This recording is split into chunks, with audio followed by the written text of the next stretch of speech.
Hai Sobat Semat, jumpa lagi nih di programnya podcast PPS di BNN RI, yaitu Rabu Bicara. Senang sekali saya Nanda, penyuluh BNN Provinsi DKI Jakarta, dapat menyapa kalian dan memandu selama kurang lebih 30 menit ke depan dengan tema yang menarik dan narasumber yang berkompeten di bidangnya. Nah, Sobat Semat di sana, hari ini kita kedatangan tamu spesial yang cantik dari Pusat Laboratorium Narkotika BNN RI, yaitu Ibu Carolina Tonggo Marisi Tambunan SI MSI atau biasa dipanggil Ibu Olin. Selamat datang Ibu. Halo Mbak Nanda. Beliau adalah penata laboratorium narkotika ahli muda atau subkoordinator pengujian laboratorium. Nah, Ibu Olin sehat hari ini, Bu? Sehat. Sehat Tuhan ya. sehat. Mbak Nanda sehat? Sehat. Semoga kita semua sehat. Sobat Smart semuanya juga sehat ya. Nah, mungkin Sobat Smart di luar sana belum tahu nih Bu ya. Sebenarnya tugas pokok fungsi Pusat Laboratorium Narkotika BNN ini apa aja nih Bu? Oke, Pusat Laboratorium Narkotika BNN itu memiliki tugas dan fungsi melakukan pengujian narkotika, psikotropika, dan juga prekursor narkotika. Selain itu kita juga ada fungsi pembinaan layanan laboratorium, kemudian ada fungsi quality assurance atau mutu, dan juga riset atau penelitian. Gitu ya Bu ya. Masuk juga untuk penelitian terkait sistem alat NPS ya Bu ya. Iya, itu sudah terintegrasi ya. Kalau NPS Alert System terintegrasi di web kita www.laboratorium.bnn.go.id. Jadi bisa diakses gitu ya. Di situ ada fitur informasi tentang NPS. Jadi di dalamnya itu ada jenis-jenis NPS apa saja yang sudah teridentifikasi di Indonesia, kemudian efeknya apa saja, kemudian ada foto atau gambarnya. Jadi memberikan gambaran sebenarnya NPS itu bentuknya seperti apa gitu. Jadi masyarakat luas pun bisa tahu gitu. Nah, Sobat Smart di sana sekalian udah pasti paham ya, bahwasanya hari ini pembahasan kita terkait NPS atau New Psychoactive Substance atau biasanya dikenal dengan narkotika jenis baru ya Bu ya. Iya. Oke, kalau boleh tahu nih Bu, narkotika jenis baru kan dulu sempat viral, sempat disangkut pautkan dengan permen narkoba. Itu sebenarnya benar atau enggak? Nanti kita bahas bersama ya Bu ya. Oke, siap Mbak Iya. Nanda. Tapi sebelumnya nih Bu, bisa nggak dijelasin sedikit nih definisi narkotika jenis baru dan juga sejarah singkatnya gitu? Oke, jadi NPS seperti yang kita ketahui itu adalah singkatan dari New Psychoactive Substances.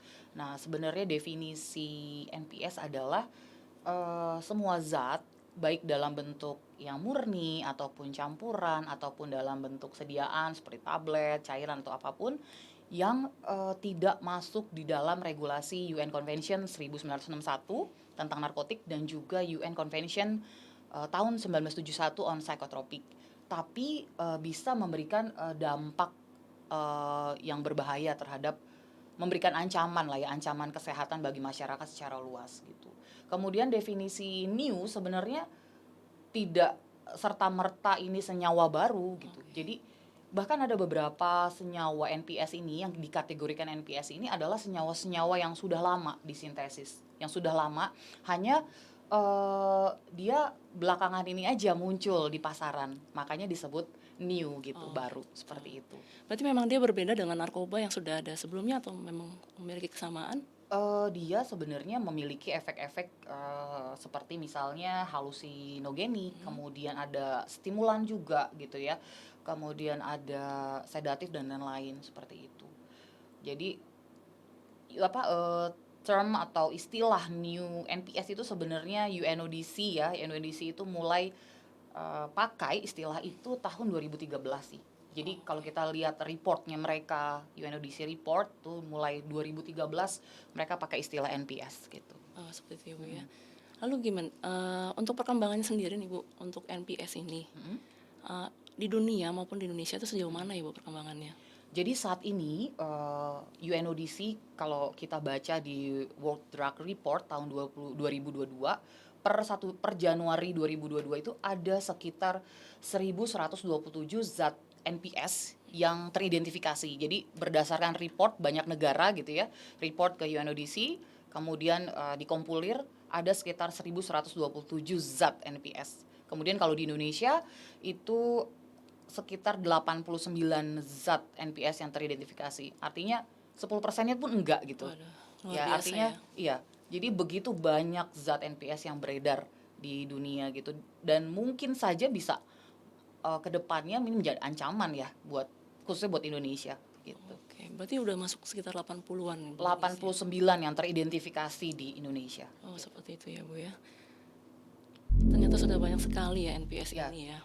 Nah, terkait narkoba ini kan nggak afdol rasanya kalau kita tidak membahas terkait peraturan perundangannya nih, Bu ya. Nah, untuk NPS sendiri sebenarnya ada nggak sih yang mengatur khusus peraturan perundangan terkait NPS ini, Bu?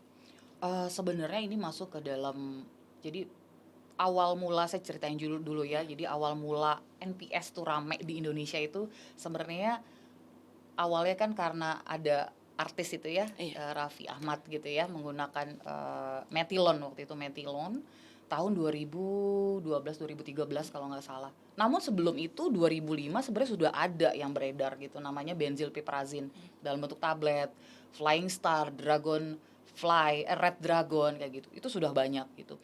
Jadi mulailah titik di mana Indonesia tuh mendapat ancaman NPS ini ya tahun 2013 tuh kasusnya si RA ini gitu kan.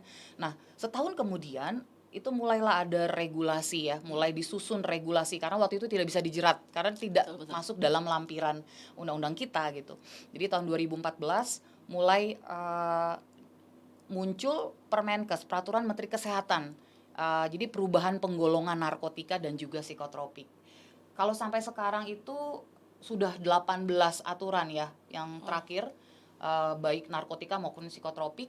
Yang terakhir itu Permenkes nomor 9 tahun 2022 tentang perubahan penggolongan narkotika dan Permenkes nomor 10 tahun 2022 tentang perubahan penggolongan psikotropik gitu. Jadi terus update. Oh, berarti Ya. setiap ada penemuan baru terkait NPS ini, aturannya akan update kembali Iya, ya?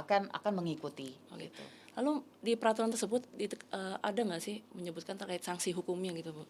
Kalau sanksi hukum kita balik lagi ke Undang-Undang 35 ya. Jadi Oh gitu ya, ya. jadi disamakan gitu. Jadi yang berubah ini hanya lampiran list, Tambahkan lagi ya? betul, senyawa apa saja atau zat apa saja yang ditambahkan dalam list itu. Oh seperti itu ya, Bu ya. Iya. Nah ini ada yang sedikit menggelitik saya nih, Bu Lin ya. Itu bagaimana sih, Bu, kalau untuk proses penamaan NPS ini, Bu? Kan itu kan biasanya turunan-turunannya gitu ya. Ketika kita menemukan zat itu, seperti apa prosesnya gitu? Kalau bisa menemukan nama ini adalah seperti contoh kan yang paling ngetren tuh ya, kanabis sintetis gitu ya, atau ganja sintetis seperti itu ya. Itu gimana sih, Bu, prosesnya?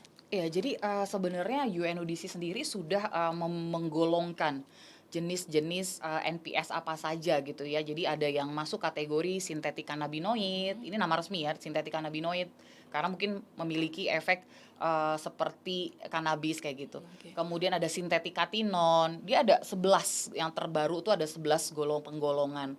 Nah, ada juga yang beredar street name ya, nama-nama jalan gitu ya. Iya. Kalau di luar NPS seperti sabu tuh ice nyebutnya gitu ya, kristal atau apa gitu. Nah, di NPS juga ada nama-nama jalan gitu. Tapi kalau yang masuk di regulasi itu kita cantumkan bukan nama jalan tapi nama senyawanya apa, kemudian nama kimianya. Oh gitu. Iya, nama kimia atau IUPAC name-nya gitu. Oke, biasanya proses pengujiannya nih, Bu, terkait NPS ini berapa lama prosesnya? Kalau berapa lama tergantung jenis matriks si sampel ini gitu ya. Jadi tingkat kerumitan si sampel ini, misalnya dia ada di dalam sampel makanan. Artinya makanan kan agak susah kita ekstraksi karena ada treatment khusus gitu untuk menganalisis itu di laboratorium. Jadi sekitar 5 hari ya, 5 hari kerja lah gitu. Dan juga terkait jumlah Oke. sampel yang jumlah diperiksa sampelnya ya. gitu, yang mau diperiksa gitu karena ngaruh quantity, kemudian matriksnya, jumlahnya itu ngaruh Oh, gitu. pengaruh juga. Iya, gitu, berapa Bu, ya. lama. Lalu setelah diteliti nih, Bu, dilakukan pengujian untuk memasukkan ke dalam peraturan perundangan itu juga prosesnya lama atau tidak ya? Kalau ditanya prosesnya berapa lama, jadi memang di Indonesia ini untuk antisipasi terhadap narkotika jenis baru yang beredar, kita kan juga harus regulasi juga harus kejar-kejaran gitu ya, artinya harus segera gitu. Jadi kita ada namanya Komite Nasional Perubahan Penggolongan. Jadi di dalamnya itu BNN, dalam hal ini Pusat Laboratorium Narkotika BNN, kemudian ada lab Puslapor, lab Bea Cukai, kemudian ada ahli-ahli toksikologi, ahli-ahli farmakologi gitu ya dari akademisi, kemudian dari Kemenkes sendiri sebagai fasilitator ya untuk regulasi perubahan penggolongan ini di Indonesia gitu. Jadi kita bergabung di dalam komite, kemudian eh, setiap lab atau lab BNN menemukan zat baru kita ajukan. Oh gitu. Iya, kita ajukan kemudian dibahas gitu. Dibahas bersama-sama, kita ambil data dari scientific journal, kemudian kita lihat apakah ada kasus kematian yang related dengan penggunaan NPS NPS ini. Jadi dibahas secara ilmiah. Kemudian sudah jadi pra-review atau review, inilah yang menjadi rekomendasi untuk Kemenkes gitu. Berarti Itu emang sekitar harus itu ya. setahun lah ya, setahunan itu prosesnya. Setahun, Iya, setahun. karena kan perlu dibahas, kemudian kita lihat juga nih di negara lain ada kasus yang sama enggak gitu. Oh, seperti itu ya, Bu ya. Iya seperti Menarik itu. sekali sebenarnya ya. Iya, panjang lah Panjang prosesnya. banget ya. Iya, karena saya penasaran sekali itu Iya. terkait itu. Karena kan sering banyak pertanyaan terkait itu NPS Iya. ini seperti apa gitu. Kenapa kok dari 80 sekian yang sudah dimasukkan peraturan perundangan baru sekian gitu Iya. kan, Bu ya. Sedangkan tuh yang lainnya gimana gitu. Ternyata memang prosesnya banyak ya, Bu Iya, ya. karena kita kan nggak mungkin ya, kita harus memperhatikan apakah efek dari zat ini seperti apa, farmakologinya, kemudian penelitiannya sudah seperti apa, dan kasus di luar negeri itu di negara lain seperti apa. Jadi kita harus banyak mengumpulkan data-data ilmiah juga gitu. Iya, berarti harus Iya. berperan serta ya Betul, unsur harus terkaitnya ya. komprehensif, betul. Baik. Nah, gini nih Bolin. Kalau misalkan ada sobat semat yang menyalahgunakan NPS, itu nanti kategorinya dimasukkan kemana kalau belum ada masuk di perundang-undangan gitu, hukumannya, sanksi hukumnya? Kalau memang tidak masuk dalam lampiran undang-undang, ya kita tidak bisa melakukan apa-apa gitu.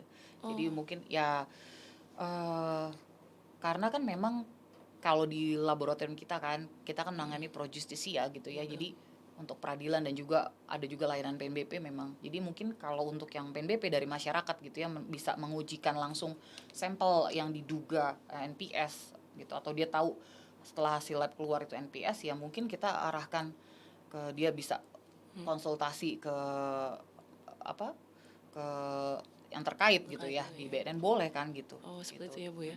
Jadi kayak balik lagi ke kasusnya Raffi Ahmad dulu ya Bu ya. Iya, kalau jadi memang kita nggak bisa nggak bisa jerat ya. dengan karena Bisa tidak ada ditahan ya kan gitu gitu, ya. ya. Atau apa mungkin direhabilitasi gitu seperti itu tuh nggak bisa juga berarti. Nah ya? itu mungkin lebih ke sana ya, karena kan saya kurang memahami itu teknis di sana. Cuman memang perlu sih gitu, pendampingan ya perlu gitu. Betul. Ini menarik sekali sih, Bahaya Bu. soalnya. Makanya tadi kan melihat Ibu jelaskan efek-efeknya dan bahaya itu juga hampir sama dengan narkoba yang sudah beredar Iya. saat ini yang ada gitu ya Bu ya. Dan ternyata kan turunan-turunannya tuh banyak sekali ya. Betul. Baik Bu Len, terima kasih untuk jawabannya.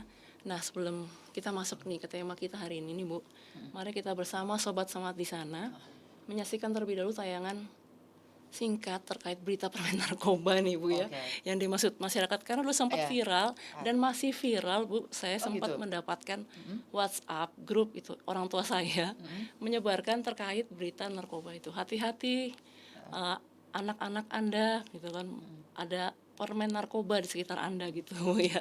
Baik, sobat-sobat semua, saksikan terlebih dahulu tayangan singkat permen narkoba ini ya. Peredaran permen mengandung narkoba diduga meluas di sejumlah wilayah tanah air. Di Purworejo, Jawa Tengah, belasan siswa SD mengeluh pusing dan mual setelah mengonsumsi permen jari.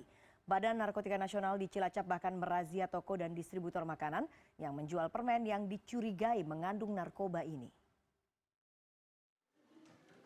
Lintang dan belasan siswa SD Candi Ngasinan, Purworejo, Jawa Tengah mengaku pusing dan mual setelah mengkonsumsi permen jari.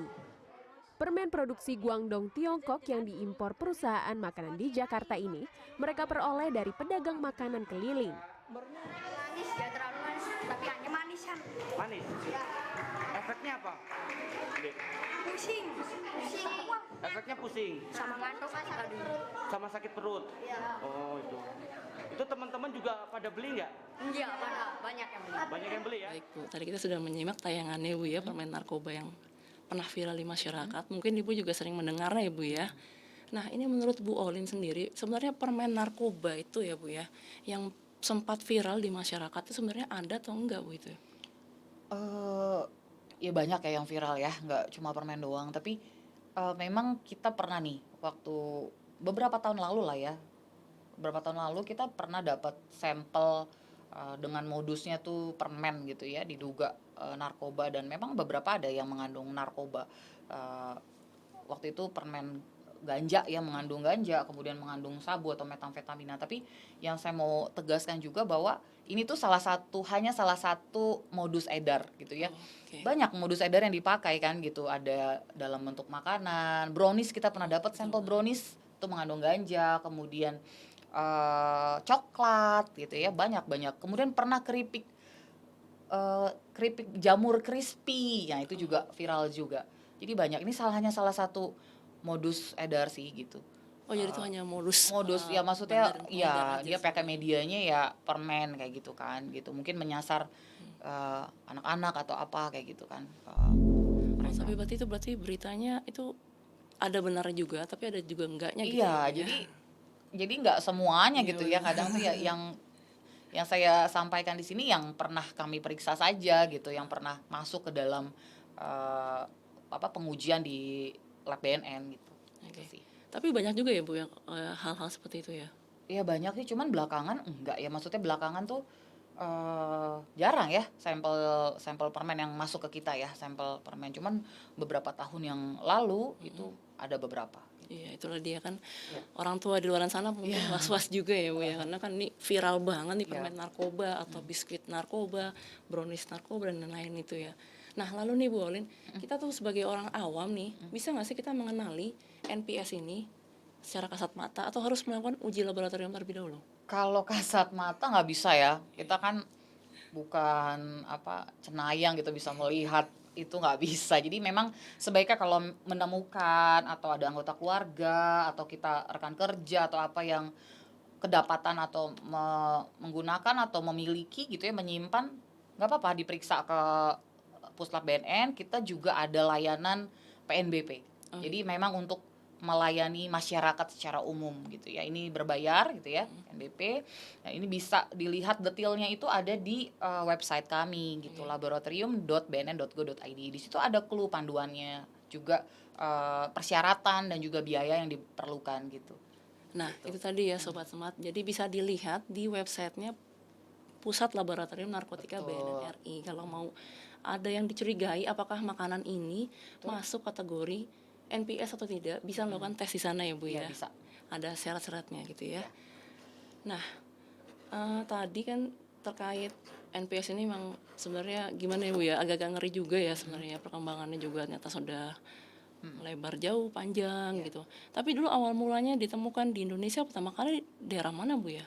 Kalau daerah detailnya sih waktu itu gini. Jadi kalau daerah mah kurang ini ya.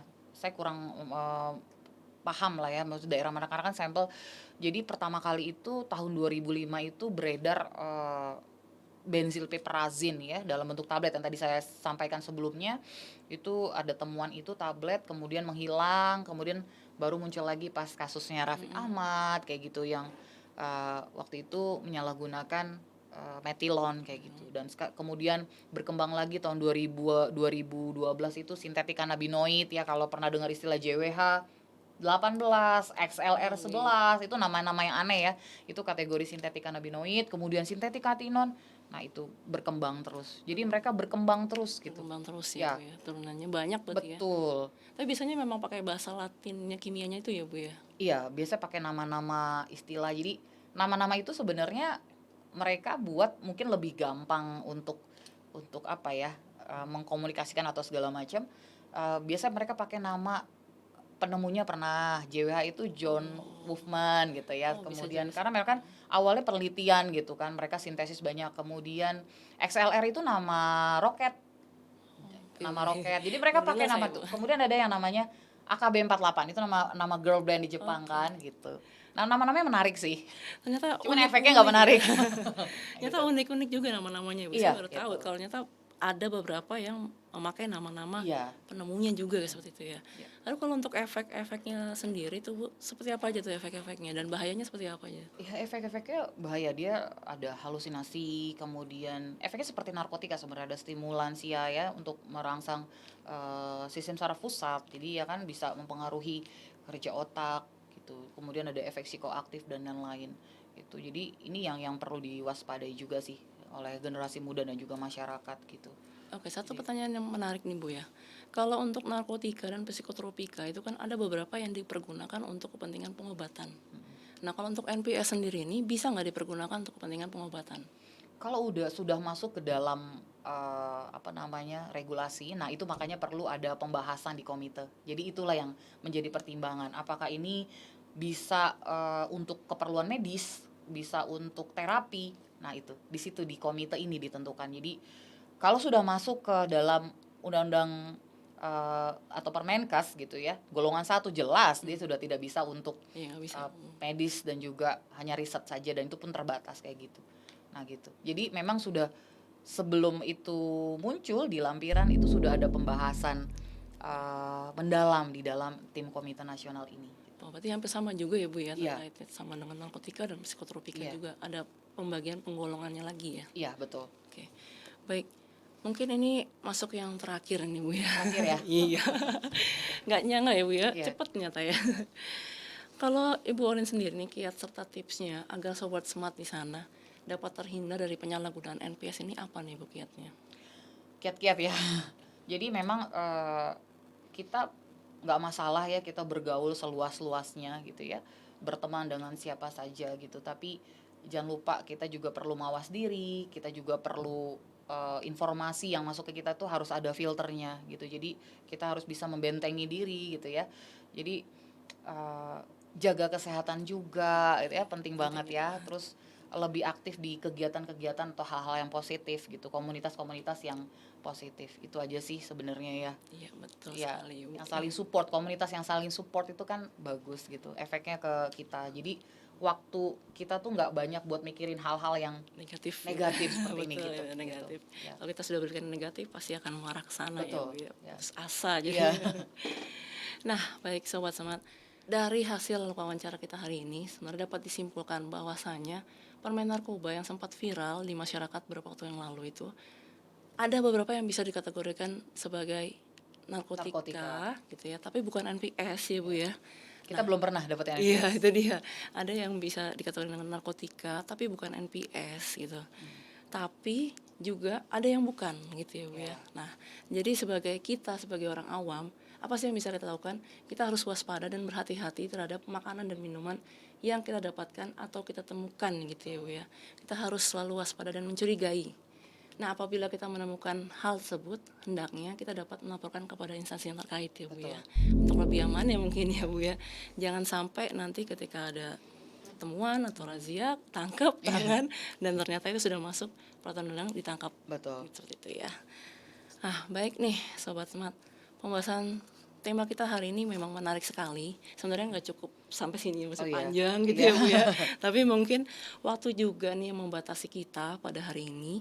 Saya selaku host mengucapkan terima kasih kepada Ibu Olin ya sudah bersedia datang hadir ke Sama-sama Mbak Nanda. PPSDM BNN ini ya, memberikan informasi yang sangat menarik sekali nih Bu. Mungkin karena banyak orang di luar sana tuh belum paham terkait NPS ini gitu. Hanya mendengar NPS adalah narkotika jenis baru. Ternyata memang ada turunan-turunannya kembali seperti itu ya Bu ya. Nah, semoga dengan tema yang kita angkat hari ini, masyarakat di luar sana, sobat smart di luar sana dapat menyebarluaskan kembali ke masyarakat ya Bu ya. Ya. Oke. Dan tak lupa saya ucapkan terima kasih juga kepada sobat smart di luar sana yang setelah menyaksikan podcast ini. Jangan lupa ya, follow, subscribe channel YouTube PPSDM BNN RI. Dan saksikan terus podcast Rabu Bicara setiap minggunya. Karena di setiap episodenya akan menampilkan host serta narasumber dengan topik yang berbeda. Akhir kata, saya Nanda undur diri dan sampai bertemu lain kesempatan. Speed up, never let up, war on drugs. Sampai jumpa.